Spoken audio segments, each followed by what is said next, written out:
everyone, welcome to Superintendent's Corner. I'm Dr. David Glendenning, and today we have special guests to talk about an activity that goes on at the middle school, but it really impacts the greater Indianapolis area and Johnson County. So welcome. Audience, we have Mrs. Tunis, who is the Spanish teacher here at the middle school, and Emma Williams, an 8th grader, who does a lot of different things that we're going to learn about over the next few minutes of Superintendent's Corner. So welcome. Thank you. So Mrs. Tunis, tell us about the project that you have all the kids work on. Okay, so about 4 years ago, my mom started this program, crocheting mats for the homeless, and all the mats were made out of grocery sacks. It would take over 500 grocery sacks to do that. Well, we started that with my students, and crocheting for my students was too hard, so we decided that we would start making hammocks. It was actually one of the homeless, one of the guys from Indianapolis, one of the homeless men, said, "Why aren't you making hammocks for us?" And so we researched it, we tried it, and we had to change our plans, and so we came up with a template on how to make our hammocks, and so me and my students were making hammocks for the homeless. So Emma, this is something you guys do before school, during school, after school. When do you put the hammocks together? Last year we did it more during the day. They set aside time for us, but we had to do it after school this year because that got moved to the beginning of the day. Okay. So how many people are in the club? It's over 35. Over 35. And how long does it take to make a mat? Can you walk us through the process of making this hammock?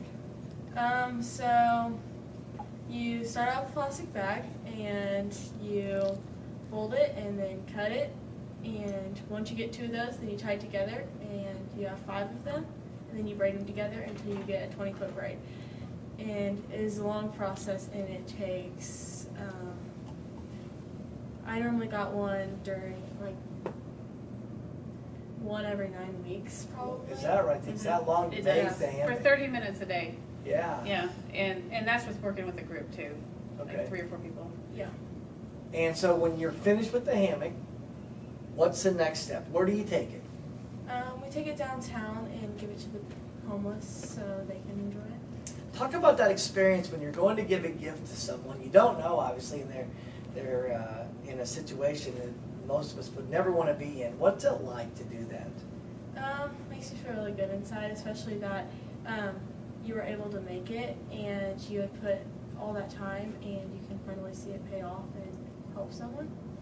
And I'm sure people are wanting to know, how sturdy is it? So where do they hook this hammock up, and how much weight will it hold? I mean, what are some things like that? Well, my first thought when they said to make a hammock, I'm like, well, there's no trees in Indianapolis. How are you going to have a hammock? And he's the guy, his words were, "Oh, you don't worry about that. We're resourceful." So, I mean, stairwells, posts, whatever they can find, they'll hang it up, and it is sturdy. I've had Mr. Carroll and Mr. Hukin both try them out, so they're very sturdy. Yeah. And I know that other people are now starting to help you in this community service project. Yes, there are.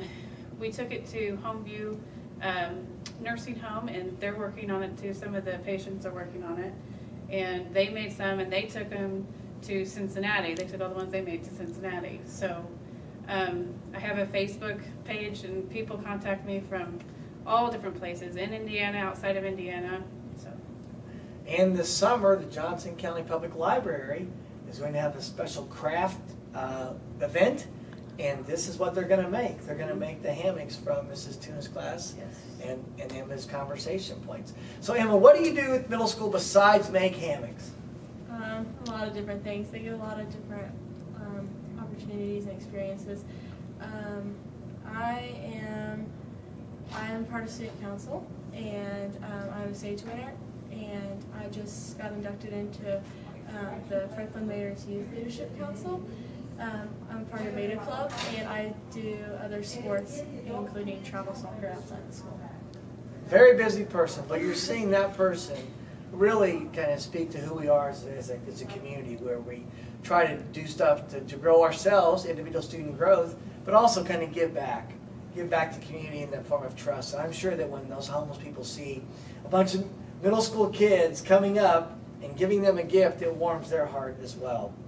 Yes. It really does. What advice would you give to someone coming into school next year? We got new 6th graders coming into 7th grade. What's some advice you would give them? Get involved. That's the best thing you possibly do.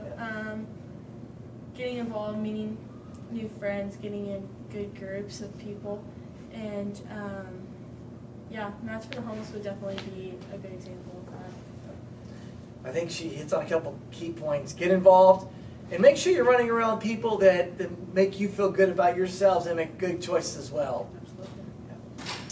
Well, summer's about here. I want to thank you guys for the gift that you give people as you head out to the summer, and I'm sure they're being used all over Indianapolis.